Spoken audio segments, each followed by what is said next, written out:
ನನ್ನ ಇದ್ದ ಒಬ್ಬನೇ ಮಗನ್ನ ಬಡಿ ತಗೊಂಡು ನಗ್ತಾ ಇದೆಯಾ? ನಾನು ಯಾವುದೇ ಕಾರಣಕ್ಕೂ ನನ್ನ ಸುಮ್ಮನೆ ಬಿಡೋಲ್ಲ. ಖಂಡಿತ ನನ್ನ ಸೇಡನ್ನು ತೀರಿಸ್ಕೊತೀನಿ. ನಿಮ್ ಕೈ ಧೈರ್ಯ ಇದ್ದೆ ಬನ್ಸು ನೋಡೋಣ. ನಿಮ್ಮಿಂದ ಅಲ್ಲ, ಯಾರಿಂದನೂ ನನ್ನನ್ನ ಬನ್ಸಕ್ಕಾಗಲ್ಲ. ನನ್ನ ಕಾಲಿಗೆ ಬಿದ್ದರೂ ಸರಿ, ನಿನ್ನನ್ನು ಬಂಧಿಸೇ ಬಿಡಲ್ಲ. ಇದು ನಡೆಯುತ್ತೆ. ನಿನ್ ಮಗನ್ ಹೇಳಿರೋ ಮಾತನ್ನೇ ನಿನಗೂ ಹೇಳ್ತಾ ಇರೋದು. ನಿನ್ ಜೊತೆ ಬಂದಿರೋ ಅಷ್ಟು ಜನ ಒಳ್ಳೆಯವರಲ್ಲ.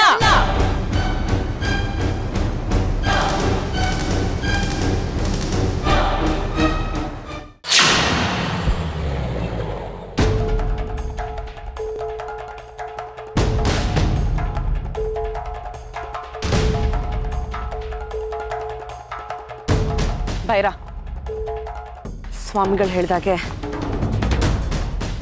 ಈ ತಗಡನ್ನ ಮನೆ ಸುತ್ತ 4 ದಿಕ್ಕಲ್ಲಿ ಹೂತಿಡು. ನಾವು ನಿಮಗೆ ಸಿಗ್ನಲ್ ಕೊಡ್ತೀವಿ ಯಾರಾದರೂ ಬಂದರೆ. ಆಗ ನೀನು ಬೇರೆ ಏನೋ ಡ್ರಾಮಾ ಮಾಡ್ತಿದ್ಯಾ ಅನ್ನೋವಾಗ ನಡ್ಕೊ. ಈ ವಿಷಯ ನಂಬಿಟ್ರೆ ಇನ್ಯಾರಿಗೂ ಗೊತ್ತಾಗಬಾರ್ದು. ಹುಷಾರು. ಈ ಭಸ್ಮ ತಗೋ. ಸರಿ, ಹೋಗು. ಇದನ್ನು ತಗೋ, ಕವರ್ ಮಾಡ್ಕೊಂಡು ಹೋಗು. ಹುಷಾರು.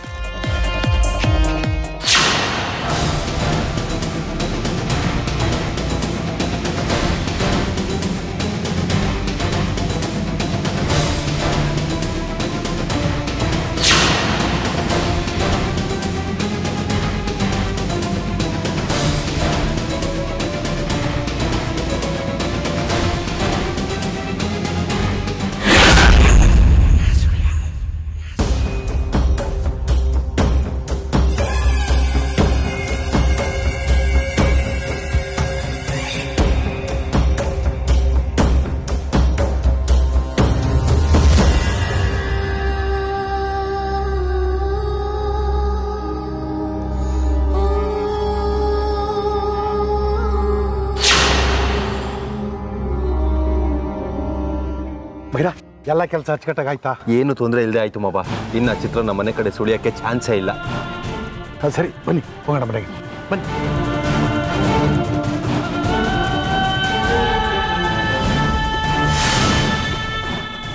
ಆ ಮಂತ್ರವಾದಿ ಮಾತಾಡಿದ್ದು, ಅವ್ರು ಕೋಪ ಮಾಡ್ಕೊಂಡಿದ್ದ ರೀತಿ ನೆನೆಸ್ಕೊಂಡ್ರೆ ನನಗೇನೋ ದೊಡ್ಡ ಅನಾಹುತ ಆಗತ್ತೆ ಅಂತ ಅನಿಸ್ತಿತ್ತು. ಸದ್ಯ ನಮ್ಮೇಲಿರೋ ಕೋಪ ಎಲ್ಲ ಚಿತ್ರ ಕಡೆ ತಿರುಗಿದ್ದು ಒಳ್ಳೇದಾಯಿತು. ಆ ಸ್ವಾಮಿಗಳು ಅವಳನ್ನಂತೂ ಸುಮ್ಮನೆ ಬಿಡಲ್ಲ. ಅವಳಿಗೊಂದು ಗತಿ ಕಾಣಿಸಿದ್ರೆ ಅದಕ್ಕಿಂತ ಸಂತೋಷದ ವಿಷಯ ಏನಿದೆ ಹೇಳು ನಮಗೆ?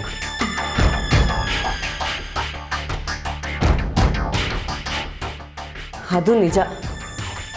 ಆದರೆ ಒಂದು ಸಮಸ್ಯೆ ಮುಗಿದ್ಮೇಲೆ ಇನ್ನೊಂದು ಸಮಸ್ಯೆ ಶುರು ಆಗಲೇಬೇಕಲ್ವಾ? ಸಮಸ್ಯೆನಾ? ಹೌದು, ಬೆಳ್ಳಿ. ಅವಳಿ ಮನೆಗೆ ಬಂದು ಒಕ್ಕರ್ಸ್ಕೊಂಡಿರೋದೆ ನನಗೆ ದೊಡ್ಡ ಸಮಸ್ಯೆ ಆಗಿದೆ.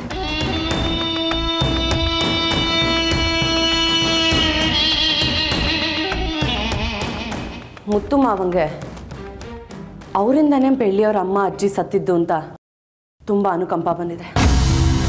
ಇದೆಲ್ಲದರ ಮಧ್ಯೆ ಅವ್ರನ್ನ ಮದುವೆ ಬಗ್ಗೆ ಯೋಚನೆ ಮಾಡ್ತಾರ ಬೈರ?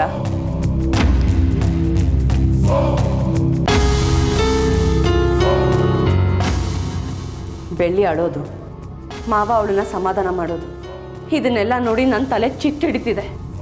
ಎಷ್ಟೋ ಸರಿ ನನ್ನ ಮದುವೆ ಫಿಕ್ಸ್ ಆಗೋದು, ಲಾಸ್ಟ್ ಮೂಮೆಂಟಿಗೆ ಕ್ಯಾನ್ಸಲ್ ಆಗೋದು. ಕಲ್ಯಾಣ ಮಂಟಪಕ್ಕೆ ಅಡ್ವಾನ್ಸ್ ಕೊಟ್ಟಿದ್ರು ಮುತ್ತು ಮಾವ ಅದ್ರ ಬಗ್ಗೆ ತಲೆ ಕೆಡಿಸ್ಕೋತಿಲ್ಲ. ಇದನ್ನೆಲ್ಲ ನೆನೆಸ್ಕೊಂಡ್ರೆ ನನ್ನ ಮದುವೆ ಆಗುತ್ತಾ ಇಲ್ವಾ ಅಂತ ನನಗೆ ಡೌಟ್ ಆಗ್ತಿದೆ ಬೈರ. ಏಯ್, ನೀನು ತಲೆ ಕೆಡಿಸ್ಕೊಂಬೇಡ, ನಾವಿದ್ದೀವಲ್ಲ, ಎಲ್ಲ ನೋಡ್ಕೊಂತೀವಿ ಬಿಡು. ಒಬ್ಳು ಹೆಣ್ಣಾಗಿ ಇನ್ನೆಷ್ಟಂತ ಸಮಾಧಾನವಾಗಿರಲಿ ಬೈರ. ನಾನು 3-4 ಸತಿ ಹಸೆ ಮನೆ ಮೇಲೆ ಕೂತು ತಾಳಿ ಕಟ್ಟಿಸ್ಕೊಳ್ಳದೆ ಎದ್ದು ಬಂದಿದ್ದೀನಿ. ನನಗಿದನ್ನೆಲ್ಲ ನೋಡ್ತಿದ್ರೆ ಸದ್ಯದಲ್ಲೇ ನಿಜವಾಗ್ಲೂ ಹುಚ್ಚಿಡಿದೆ ಅಂತ ಗ್ಯಾರಂಟಿ ಆಗಿದೆ. ಹುಚ್ಚು ಏನಂದೆ? ಇನ್ನೊಂದ್ಸಲ ಹೇಳು. ನಿನಗೆ ನನ್ನ ಪಾಡು ತಮಾಷೆ ಆಗಿದೆ ಅಲ್ವಾ? ನಾನಿಲ್ಲಿ ಮೆಂಟಲ್ ಆಗಿದ್ದೀನಿ. ನೀನು ಅದನ್ನೇ ಏನಾಯ್ತು ಅಂತ ಮತ್ತೆ ಮತ್ತೆ ಕೇಳ್ತಿದ್ಯಾ? ಸ್ವಲ್ಪ ಸೀರಿಯಸ್ ಆಗಿ ಯೋಚನೆ ಮಾಡು ಭೈರ. ನಾನು ಅದಕ್ಕೆ ಕೇಳಿದ್ದು. ಅವಾಗಲೇ ಹೇಳ್ದಲ್ಲ, ಆ ಪದನ ಇನ್ನೊಂದ್ಸಲ ಹೇಳು. ಹುಚ್ಚು. ನನಗೆ ಹುಚ್ಚಿಡಿಯೋದು ಗ್ಯಾರಂಟಿ ಅಂದೆ. ಈಗ ಸರಿನಾ? ಈ ಮನೆ ಸೊಸೆಯಾಗಿ ಬರೋರಿಗೆ ಯಾಕೆ ಹುಚ್ಚಿಡಿಬೇಕು?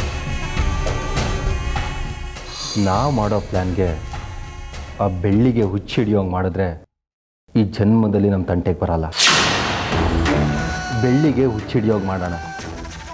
ಇಲ್ಲ, ಎಲ್ಲರೂ ನಂಬಬೇಕು. ಹಾಗೆ ಮಾಡೋಣ. ಏನಂತೀಯ? ಆದರೆ ಇದರಲ್ಲೂ ಒಂದು ಪ್ರಾಬ್ಲಮ್ ಇದೆ. ಪ್ರಾಬ್ಲಮ್ಮ? ಏನದು? ನಿನ್ನ ಹೆಂಡತಿ ಅವಳಿ ಮನೇಲಿರೋವರೆಗೂ ನಾವು ಬೆಳ್ಳಿನ ಟಾರ್ಗೆಟ್ ಮಾಡೋಕ್ಕಾಗಲ್ಲ. ಏನೇ ವಿಚಾರ ಇದ್ರೂ ಹರಿಣಿ ಅಡ್ಡ ಬಂದು ಆ ಕೆಲಸನ ಹಾಳು ಮಾಡೋದಂತೂ ಗ್ಯಾರಂಟಿ. ಅದಕ್ಕೆ ನೀನೇನು ಮಾಡ್ತೀಯ ಅಂದರೆ, ಬಸರಿ ಹೆಂಗ್ಸ್ ಅನ್ನೋ ವೀಕ್ನೆಸ್ನ ಇಟ್ಕೊಂಡು ಅವಳು ತವ್ರ ಮನೆಗೆ ಕಳಿಸು. ಆಮೇಲೆ ನಾವು ಅಂದ್ಕೊಂಡಾಗೆ ಎಲ್ಲ ಸಲೀಸಾಗತ್ತೆ. ಸರಿ ಮಯ್ಯ, ಅಶೋಕಂಗೆ ಫೋನ್ ಮಾಡ್ತೀನಿ. ಅವಳನ್ನ ಈಗಲೇ ಕಳ್ಸೋಕ್ಕೆ ವ್ಯವಸ್ಥೆ ಮಾಡ್ತೀನಿ.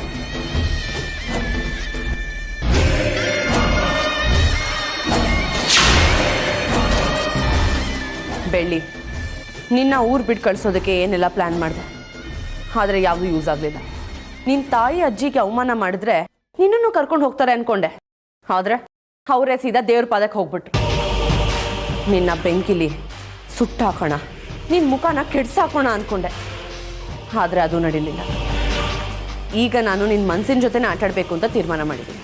ಡೈರೆಕ್ಟಾಗಿ ನಿನ್ನ ಬ್ರೈನ್ಗೆ ಕೈ ಹಾಕಿ ನಿನಗೆ ಹುಚ್ಚಿಡಿಯೋಗಿ ಮಾಡ್ತೀನಿ. ನೀನು ರೋಡಲ್ಲಿ ಬಟ್ಟೆ ಹರಿದಾಕೊಂಡು ಹುಚ್ಚಿ ಥರ ಓಡಾಡಬೇಕು.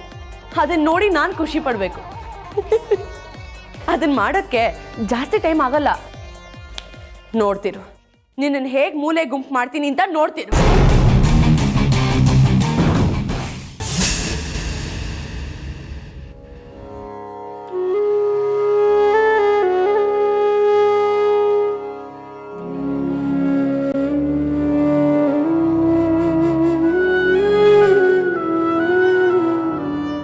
ಬೆಳ್ಳಿ, ಯಾಕಿಲ್ಲೇ ನಿಂತ್ಕೊಂಡಿದ್ಯಾ? ಏನಾದರೂ ಬೇಕಿತ್ತಾ? ನನಗೆ ಅಮ್ಮ ಬೇಕು. ಕಣ್ ಮುಚ್ಚಿದ್ರು ಕಣ್ ಬಿಟ್ರು ಅಮ್ಮನೇ ಕಾಣಿಸ್ತಾರೆ. ನನಗೆ ಅವ್ರನ್ನ ಬಿಟ್ಟು ಬದುಕಕ್ಕಾಗ್ತಿಲ್ಲ. ಒಂದೇ ಒಂದ್ಸರಿ ಅಮ್ಮನ ನೋಡ್ಬೇಕು ಅನ್ನಿಸ್ತಿದೆ.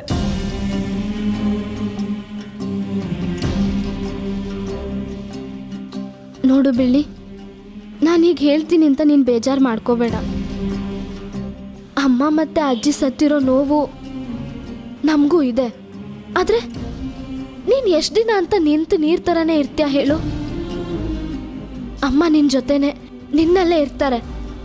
ಅವ್ರ ಆಶೀರ್ವಾದ ತಗೊಂಡು ಮುಂದಿನ ಜೀವನದ ಬಗ್ಗೆ ಯೋಚನೆ ಮಾಡಬೇಕು ಅಲ್ವಾ? ಇಲ್ಲಿ ನೋಡು, ನಿಂಗೆ ಯಾರಿಲ್ಲ ಅಂತ ಅನ್ಕೋಬೇಡ. ನಿನ್ಗಂತಾನೆ ನಾನಿದ್ದೀನಿ. ನಿಂಗೆ ಏನೇ ಕಷ್ಟ ಬಂದರೂ ನನ್ನ ಹತ್ರ ಹೇಳ್ಕೋಬೇಡಿ. ನೀವೆಲ್ಲರೂ ನನ್ನನ್ನು ಚೆನ್ನಾಗೇ ನೋಡ್ಕೋತಿದ್ದೀರಾ, ನಿಜ.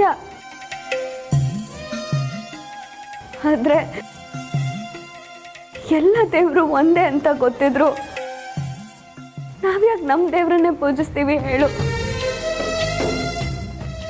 ಯಾಕೆ ಅಂದರೆ ಅದು ನಮ್ಮ ನಂಬಿಕೆ. ಯಾರೇ ಇದ್ರು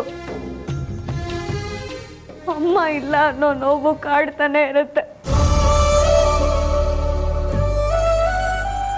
ಯಾಕ ದೇವ್ರು ಇಷ್ಟೊಂದು ಕಾಟ ಕೊಡ್ತಿದ್ದಾನೆ ಗೊತ್ತಿಲ್ಲ.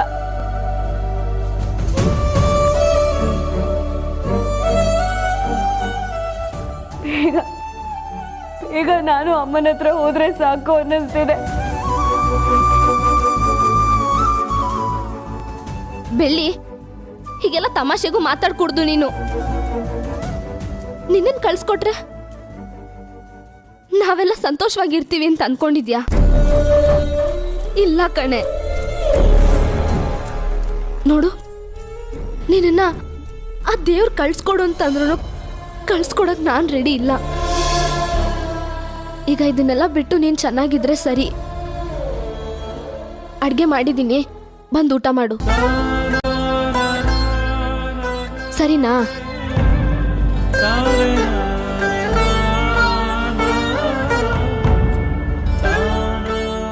ಬಾ ಬೆಳ್ಳಿ,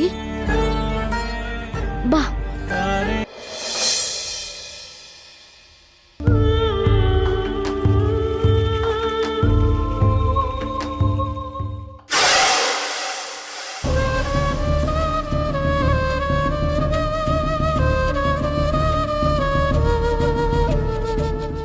ಹರಿಣಿ, ಏನ್ರಿ? ಕೆಲಸ ಮಾಡಬೇಡ ಅಂತ ಎಷ್ಟು ಸರಿ ಹೇಳಿದ್ದೀನಿ. ಅದು ನಿಮ್ಮ ಅಜ್ಜಿ ಮತ್ತೆ ತಾತ ಕಾಲ್ ಮಾಡಿದ್ರು. ಹೌದಾ? ಎಲ್ಲರೂ ಆರಾಮಾಗಿದ್ದಾರಾ? ಅವ್ರನ್ನ ನೋಡದೆ ತುಂಬಾ ದಿವಸ ಆಗಿತ್ತು ರೀ. ಆದರೆ ಅವ್ರು ಫೋನ್ ಮಾಡಿದ್ದೆ ಬೇರೆ ವಿಚಾರಕ್ಕೆ. ಬೇರೆ ವಿಚಾರನಾ? ಹಾಂ, ಅವರು ಈಗಷ್ಟೇ ಒಬ್ಬರು ಜ್ಯೋತಿಷ್ಯನ ನೋಡೋಕೆ ಹೋಗಿದ್ರಂತೆ. ಅವ್ರು ಹೇಳಿದ ಪ್ರಕಾರ ಈ ಮನೆಯಲ್ಲಿ ಒಂದಲ್ಲ ಒಂದು ಅನಾಹುತ ನಡೀತಾನೆ ಇದೆ. ಮೊದಲೆಲ್ಲ ಚೆನ್ನಾಗೇ ಇತ್ತು, ಆಮೇಲೆ ಏನಾಯ್ತು ಏನೋ ಗೊತ್ತಿಲ್ಲ. ಮಗು ಊಟಕ್ಕಿಂತ ಮುಂಚೆ ಅತ್ತೆ ತೀರೋದ್ರು, ಅಮ್ಮ ಆಸ್ಪತ್ರೆ ಸೇರಿಕೊಂಡ್ರು, ಬೆಳ್ಳಿಯವರ ಅಜ್ಜಿ ಅಮ್ಮ ಇಬ್ಬರು ತೀರ್ಕೊಂಡ್ರು. ಅಷ್ಟೇ ಅಲ್ಲ, ಅವ್ರ ಮನೇನೂ ಸುಟ್ಟೋಯ್ತು. ಹೀಗೆ ಒಂದೊಂದೇ ಗಂಡಾಂತರ ಬರ್ತಾನೆ ಇದೆ. ಅದಕ್ಕೆ ಹೆರಿಗೆ ಆಗೋವರೆಗೂ ಹರಿಣಿ ನಮ್ಮನೇಲೇ ಇರಲಿ ಅಂತ ಹೇಳಿದ್ರು. ಇದೆಲ್ಲ ಬರೀ ಮೂಢನಂಬಿಕೆ ರೀ. ಈಗೇನು ನಾವ್ ಈ ಮನೆಯಲ್ಲಿ ಸುಖವಾಗಿಲ್ವಾ? ಅಥವಾ ನೀಲಾಂಬರಿ ಅತ್ತೆ 4 ಮಕ್ಳನ್ನ ಹೆತ್ತು ಸುಖವಾಗಿ ಆರಾಮಾಗಿಲ್ವಾ? ಅವರು ನನಗೆ ಈ ವಿಚಾರದ ಬಗ್ಗೆ ಹೇಳಿಲ್ಲ. ಹರಿಣಿಗೆ ತಾಯಿ ಇಲ್ಲ ಅಂದ್ರೂ ಆ ಕೊರತೆ ಬರದೇ ಇರೋಗೆ ನಾವು ಬೆಳೆಸಿದ್ದೀವಿ. ಮೊದಲೇ ಹೆರಿಗೆ ನಮ್ಮನೇಲೇ ಆಗಲಿ ಅಂತ ತುಂಬ ಹಠ ಹಿಡಿತಾ ಇದ್ದಾರೆ. ಅದಕ್ಕೆ ನೀವೇನು ಹೇಳಿದ್ರಿ?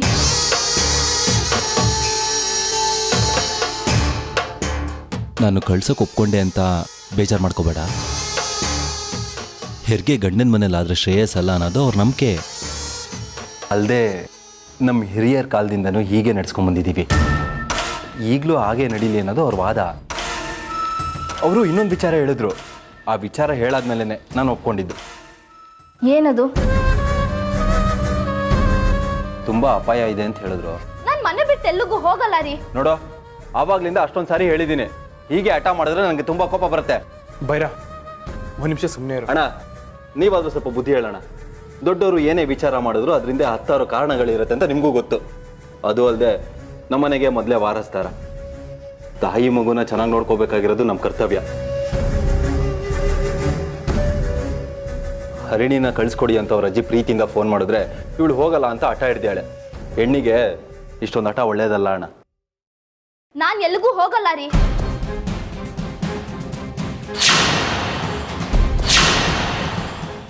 ನೋಡಿ ಮಾವ, ನಾನೀಗ ನನ್ನ ಬಗ್ಗೆ, ನನ್ನ ಮಗು ಬಗ್ಗೆ ಅಷ್ಟೇ ಅಲ್ಲ, ಬೆಳ್ಳಿ ಬಗ್ಗೆನೂ ಯೋಚನೆ ಮಾಡಬೇಕಾಗಿದೆ. ಇಂಥ ಟೈಮ್ನಲ್ಲಿ ನಾನು ಬೆಳ್ಳಿನ ಒಬ್ಳನ್ನೇ ಬಿಟ್ಟು ಹೇಗೆ ಹೋಗಲಿ ಹೇಳಿ? ತಾಯಿ ಕಳ್ಕೊಂಡಿರೋ ನೋವೇನು ಅಂತ ನನಗೂ ಚೆನ್ನಾಗಿ ಗೊತ್ತು ಮಾವ. ಬೆಳ್ಳಿ ಈಗ ದುಃಖದಲ್ಲಿದ್ದಾಳೆ. ಈ ಸ್ಥಿತಿನಲ್ಲಿ ಅವಳನ್ನ ಬಿಟ್ಟು ಹೋದರೆ ಅವಳು ಮುಂದೆ ಹೇಗೆ ಬರ್ತಾಳೆ ಹೇಳಿ?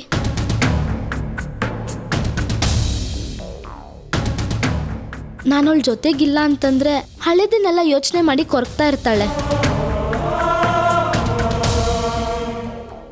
ನಾನು ಅವಳ ಜೊತೆಗಿದ್ರೆ ಸ್ವಲ್ಪ ಊಟನಾದ್ರೂ ಮಾಡ್ತಾಳೆ, ಇಲ್ಲ ಅಂದ್ರೆ ಅದು ಮಾಡಲ್ಲ ಮಾವ. ಅವಳೇನು ಮಗು ಅಂದ್ಕೊಂಡಿದ್ಯಾ?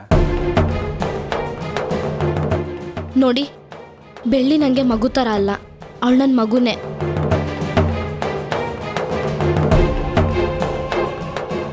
ಅವಳ ಪೂರ್ತಿ ಜವಾಬ್ದಾರಿನ ನಾನು ತಗೊಂಡಿದ್ದೀನಿ, ಹಾಗೆ ನೋಡ್ಕೋತೀನಿ. ನನ್ನ ಬಗ್ಗೆ ಯಾರು ಏನು ಯೋಚನೆ ಮಾಡಬೇಕಾಗಿಲ್ಲ. ನಾನಿಲ್ಲಿ ಚೆನ್ನಾಗೇ ಇದ್ದೀನಿ, ಚೆನ್ನಾಗೇ ಇರ್ತೀನಿ.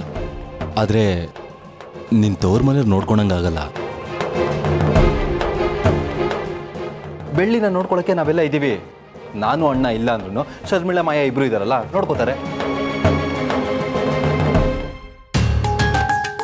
ನೀವು ಎಷ್ಟು ಚೆನ್ನಾಗಿ ನೋಡ್ಕೋತೀರ ಅಂತ ನಿಮ್ಮ ಮಾತಲ್ಲೇ ಗೊತ್ತಾಗ್ತಿದೆ. ಏನೇ ಆದರೂ ಸರಿ, ನಾನು ಮಾತ್ರ ಮನೆ ಬಿಟ್ಟು ಹೋಗಲ್ಲ. ಮಾಯಾ, ನೀನಾದ್ರೂ ಸ್ವಲ್ಪ ಹೇಳು. ಹೌದು ಹರಿಣಿ, ನಾವೆಲ್ಲ ಬೆಳ್ಳಿನ ತುಂಬ ಚೆನ್ನಾಗಿ ನೋಡ್ಕೋತೀವಿ. ಅವಳಿಗೆ ಏನೇನು ಬೇಕೋ ಅದನ್ನ ಟೈಮ್ ಟು ಟೈಮ್ ಕೊಡ್ತೀವಿ. ಮಗುಗಿಂತ ಚೆನ್ನಾಗಿ ನೋಡ್ಕೋತೀವಿ. ಮೊದಲು ನೀನು ನಿನ್ನ ಬಗ್ಗೆ, ಈ ಮನೆಗೆ ಬರ್ತಿರೋ ಮೊದಲನೇ ವಾರಸ್ದಾರನ ಬಗ್ಗೆ ಯೋಚನೆ ಮಾಡಬೇಕು ಅಲ್ವಾ? ನಾನಿಲ್ಲಿ ಆರೋಗ್ಯವಾಗೇ ಇದ್ದೀನಿ. ಗರ್ಭಿಣಿ ಹೆಂಗಸು ಜಾಸ್ತಿ ಕೆಲಸ ಮಾಡಬಾರ್ದು ಅಂತ ಗೊತ್ತು. ಆದರೆ ನನಗೆ ಬೆಳ್ಳಿ ನೋಡ್ಕೊಳ್ಳೋದು ಬಿಟ್ಟರೆ ಬೇರೆ ಯಾವ ಕೆಲಸನೂ ಇಲ್ಲ. ಮಿಕ್ಕಿದ ಮನೆ ಕೆಲಸ ಎಲ್ಲ ಆಳುಗಳೇ ನೋಡ್ಕೋತಾರೆ. ಅದು ಅಲ್ಲದೆ ನನಗೆ ಮನೆ ಬಿಟ್ಟು ಹೋಗೋಕೆ ಇಷ್ಟ ಇಲ್ಲ. ನೀವೆಲ್ಲರೂ ಸೇರ್ಕೊಂಡು ಯಾಕೆ ಇಷ್ಟೊಂದು ಬಲವಂತ ಮಾಡ್ತಿದ್ದೀರಂತ ನಂಗೆ ಗೊತ್ತಾಗ್ತಿಲ್ಲ.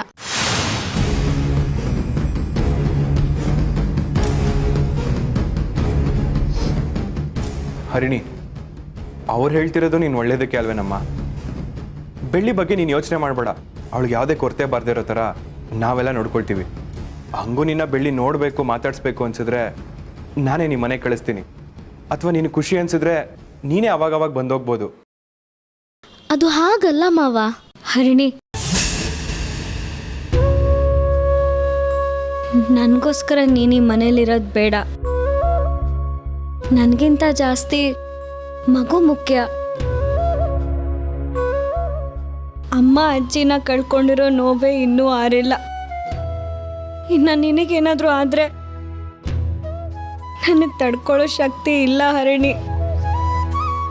ಮಾವನ ಹತ್ರ ಹೇಳ್ಕೊಳಕ್ಕಾಗ್ತಿರೋ ವಿಷಯನೆಲ್ಲ ನಿನ್ನ ಹತ್ರ ತಾನೇ ಹಂಚ್ಕೊಳ್ಳೋದು.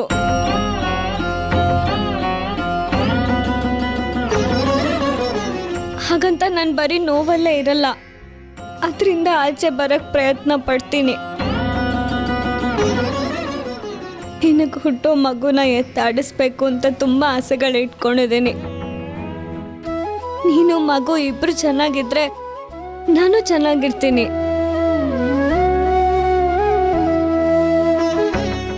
ನೀನು ಧೈರ್ಯವಾಗಿ ಹೋಗ್ಬಾ, ನಾನು ನಿನಗೋಸ್ಕರ ಕಾಯ್ತಿರ್ತೀನಿ.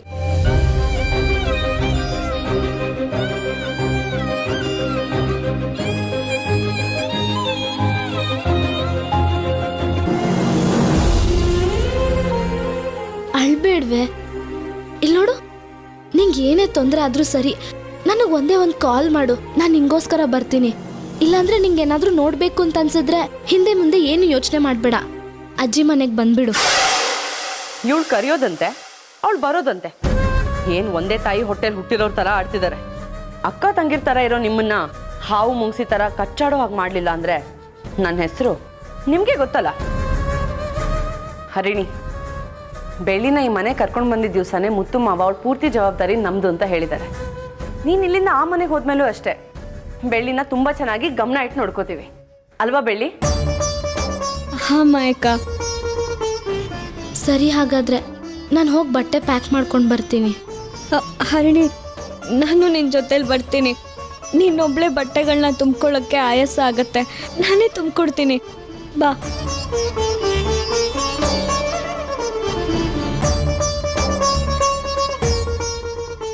ಭೈರ,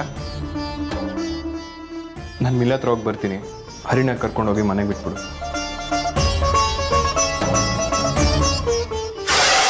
ಭೈರ, ಸಖತ್ ಕಿಲಾಡಿ ನೀನು. ನೀನೇನು ಕಮ್ಮಿನ ಮಾಯಾ? ಈ ಪ್ಲ್ಯಾನ್ ಎಲ್ಲ ನಿಂದೆ ತಾನೆ?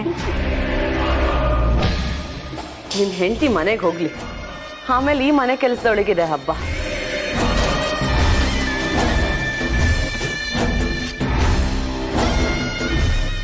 ಮಾಯಾ, ಅಡುಗೆ ಎಲ್ಲ ರೆಡಿ ಆಗಿದೆ, ಈಗ ಏನು ಮಾಡಬೇಕು ಅಂತಿದ್ಯಾ?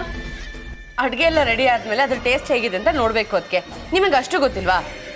ಅದರ ಜೊತೆಗೆ ಒಂಚೂರು ಉಳಿದೇ ಇರೋ ಹಾಗೆ ಹೊಟ್ಟೆ ತುಂಬ ತಿನ್ನಬೇಕು.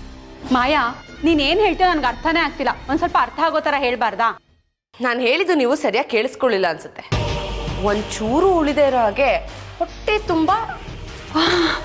ಹಾಂ, ಈಗ ನನಗೆ ಅರ್ಥ ಆಯ್ತು. ಕಷ್ಟಪಟ್ಟು ಆಗಿರೋ ಗಾಯನ ತಡ್ಕೋಬೋದು ಅದಕ್ಕೆ, ಆದರೆ ಹಸು ತಡೆಯೋಕ್ಕಾಗಲ್ಲ. ಮೊದಲು ಒಂದು ಚೂರು ಹಿಂಸೆ ಕೊಡುತ್ತೆ, ಆಮೇಲೆ ಹೋಗ್ತಾ ಹೋಗ್ತಾ ರಾಕ್ಷಸರ ಥರ ಆರ್ಭಟ ಮಾಡುತ್ತೆ. ಹೊಟ್ಟೆಗೆ ಒಂದು ತುತ್ತು ಸಿಗ್ಲಾರ್ದ ಇರೋ ಹಾಗೆ ನರಳಿ ಸಾಯ್ಬೇಕು. ನನಗೆ ಹಸುವಾಗ್ತಿದೆ, ನಾನು ಮೊದಲು ಊಟ ಮಾಡ್ತೀನಿ. ಅದಕ್ಕೆ ನಾನು ಇನ್ನೂ ಆ್ಯಕ್ಷನ್ನೇ ಹೇಳಿಲ್ಲ, ನೀವು ಆಲ್ರೆಡಿ ಶುರು ಮಾಡ್ಕೊಂಡ್ರಾ? ಮತ್ತೆ ಹೇಳು. ಹೇಳ್ತೀನಿ ರೀ.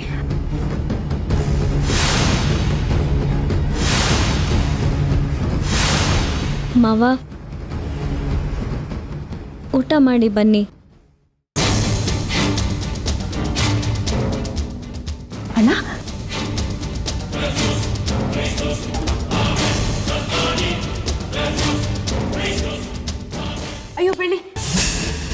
ಸುಸ್ತು ಮಾಡ್ಕೋಬೇಡ, ನಾನೇ ಮಾವಂಗೆ ಬಡಿಸ್ತೀನಿ.